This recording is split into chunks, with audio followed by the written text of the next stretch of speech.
Hey, my name is Bethany Bryant, and I'm an instructional leadership add-on candidate from New Brockton, Alabama, and I currently work at New Brockton Elementary School, where I have implemented my signature project. For my signature project, I took time to meet with both of my school's instructional coaches to determine where the greatest need would be in my school. As you can see, I chose increasing oral reading fluency. I'm going to show you some data as we get started and kind of give you a picture of why I may have wanted to choose that. Think back to the years of Dibbles and a school of children full that were super fast readers. However, when they read, they couldn't remember a thing. Now, as we've transitioned to AIMSweb and preparing for ACAP, it's very important for those students to read to know. However, we've lost our fluency skills along the way. As my school implemented AIMSweb, we thought it was really important to increase those oral reading fluency skills and not let it be something that we just left at the wayside. So as you see our data, this is currently where my third grade population was this year. You'll see we have a high range of 146, our low is 31. The biggest area that I want us to notice is from the median down. From 86 to 31 words per minute, that's where the greatest number of our students is. And that just to me screams terrible. As you look at the national norm, the average is 94, high average is 141, and low average would be 44. When we look at the reality, the lower one half of the New Brockton Elementary School third grade population is currently only reading less than 86 words a minute. However, the third grade benchmark for Alabama is 107 words. With that being thought of, we're missing quite a chunk of 19 words by the end of the year, and we want to fix that because our students are currently facing the Literacy Act in the state of Alabama, and we're having to retain some of those students that we normally would want to promote just because of their reading deficiencies at this time. So we wanted to take time to put forth some effort to improve those areas. Our current expectation, according to the Alabama Course of Study in third grade, a student will be able to read and reread grade-appropriate text automatically. There's that big word, automaticity. If I've heard it once, I've heard it 1,000 times, with meaningful expressions at a rate which supports comprehension. The fluency rates for my students who are on my special education caseload, I took them as my small subpopulation. At the end of the year, we're 82, 33, 51, and 45, with the median score of that population being 52.75. Currently, that population lacks an average of 54.25 additional words a minute. As we move forward, it's my desire to educate more well-rounded readers in this population, as well as contribute to their educational progress in all areas. As far as an action plan, this is my brief action plan, and then I'll show you my timeline in my next slide. Our action plan, step 1 would be invite readers to summer camp. I don't know about your schools in your area, but our summer intensive camps are probably some of the most monumental progress that our students make in a year. They really take to heart being invited to camp. They take the opportunity seriously. They love the incentives we provide, and they work really hard during that time. Step 2 would be divide the students into leveled groups and create lesson plans for each teachers. Now, we currently offer reading camp for grades K through 3. That would be upcoming 4th graders. And we divide those students among 12 teachers right now. As far as step 3, we want to take teacher planning and preparation with the reading specialist and the instructional leadership candidate. And that's a day where we just talk about what lessons we're going to teach, what students are going to be in the groups, how we're going to level those activities for them, and just make sure we're all on the same page before the first day of camp. Now, here's an overall timeline of my projected action plan. It started in May when we turned in all of our data to the instructional coach for camp selections. We sent out letters May 13th, May 17th, those letters were due back. May 22nd, we participated in that instructional coach and instructional leadership candidate professional development, and we worked on those lessons like we just talked about. On June the 3rd, that was the first day of summer camp. That was week 1, ground zero. We did initial data collection on the 7th. That was turned into me. We collected data on the 21st, the 14th, the 21st, and it was the 28th on my original action plan timeline.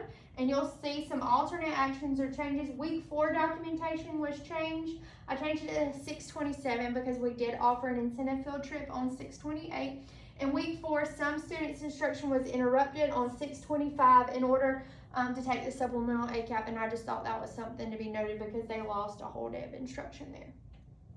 As far as post-project data, you'll see I documented 4 classes. These are the 4 classes that were participating in oral reading fluency instruction. So just the readers that were being timed in that 1-minute reading right now. Class 1, you'll see had small gradual change. This is a class full of the little guys, so their reading per minute is lower. Now you see as we grow the numbers in class 3, that would be those 3rd grade, upcoming 4th grade students that were taking that supplemental ACAP this summer.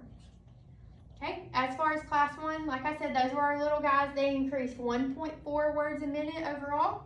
Class 2 increased by 2.9 words per minute overall. Class 3 increased by 2.1 minutes. And class 4 increased by 8.7 minutes overall. As far as connecting to the project outcome, based on the identified needs of increasing that fluency rate, I wanted to see all data receive an upward trend. Anytime we get that driven instruction and we have student buy-in and execution of that plan, you should see an upward trend in the data. And after reviewing that, I'm thrilled to see that all classes made those positive gains in their overall learning. That was a big success and hoorah for us as teachers. We were all glad to see that go up as well. And then I'll be also super glad when the supplemental ACAP results come in and we can see how many of those students can be promoted to the 4th grade in that 3rd grade population. As far as an impact on student achievement, of course we want to increase the overall fluency rate, and that can give lots of positive impacts. First, improve comprehension. Anytime the reader is able to read more, they can comprehend more. They're more smoothly and quickly. They're allowing them to focus on understanding the material rather than decoding the words. That automaticity is so important. Enhance confidence. As readers become more fluent, they often feel more confident in their reading abilities. That can encourage them to read more frequently and challenge them with those higher level texts. As far as bettering academic performance, higher fluency rates are often associated with better performance in other academics, as reading is a fundamental skill that supports learning across all subjects. When you see those students begin to read and decode those words across all the subjects, history, science, mathematics, it's a win for that as well. Number 4, increased engagement. Fluent readers are more likely to enjoy reading, which can lead to an increased engagement and a lifelong love of learning. I've seen personally some of my special education students that weren't able to read as fluently at the beginning of the year. Now that they are reading more fluently, they're beginning to check out the AR books more, they're wanting to take tests more, they're wanting to earn those points. It's just been a really good increase for them. We want to build that stronger vocabulary and language skills. If we think back to when I was originally choosing my signature project, vocabulary was the other area that we really wanted to improve. A lot of children in rural areas lack that background knowledge for the vocabulary skills. So when I started looking into oral reading fluency, those vocabulary skills will come along as well, and I thought this would be an easier way to tackle both problems. As far as more efficient learning, fluency allows those students to process information quickly, making their study time more effective and efficient. And we all know the less time that they have to spend studying to learn things, the happier they'll be. As far as my next step recommendations, in the fall, we want to start immediately with assessment and goal settings, just hosting those data chats. That's really important with some of the older guys I work with.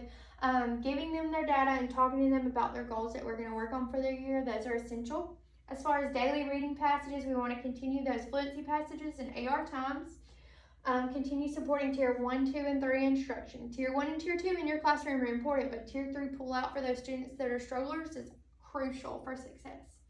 For classroom fluency activities, we want to encourage buddy reading, choral reading, readers theater. These are all things that have been documented to improve fluency rates. We want to offer some technology-driven instructions. That would be audiobooks or fluency apps that can allow them that exposure to that vocabulary and those decodable words that may be a little harder for them to attain. As far as monthly, we know we want to do that fall, winter, spring data collection, but monthly we want that teacher data collecting as well and monitoring their progress in the classroom. Parental involvement. This is a really big thing for our community as well. We have a community of very supportive parents in New Brockton. If you can give them a job, they'll take it and they'll push themselves to help their student. And so we are going to send them on fluency passages and offer family reading nights at our school that give them some tips and tricks of how to make their reader more fluent. And lastly, we also want to support that staff professional development. That's something that is continuously ongoing. My school actually won the Science of Reading Spotlight School for our region this year, and that's just been something really cool to see people tour our school and know that we're doing great things around here and want to see how our instruction is implemented. As far as the big idea, this would be the one big takeaway that I would love to continue to promote in our school, and that's frequent oral reading opportunities along with regular progress monitoring are needed to guide the child toward improved fluency. And that includes the teacher, the student, the parent, the community. Just encouraging those guys to read and read as much as possible is the big idea to increase these scores. And lastly, these are my references that I cited in the presentation, and I hope everyone works super hard to improve oral reading fluency. Thank you.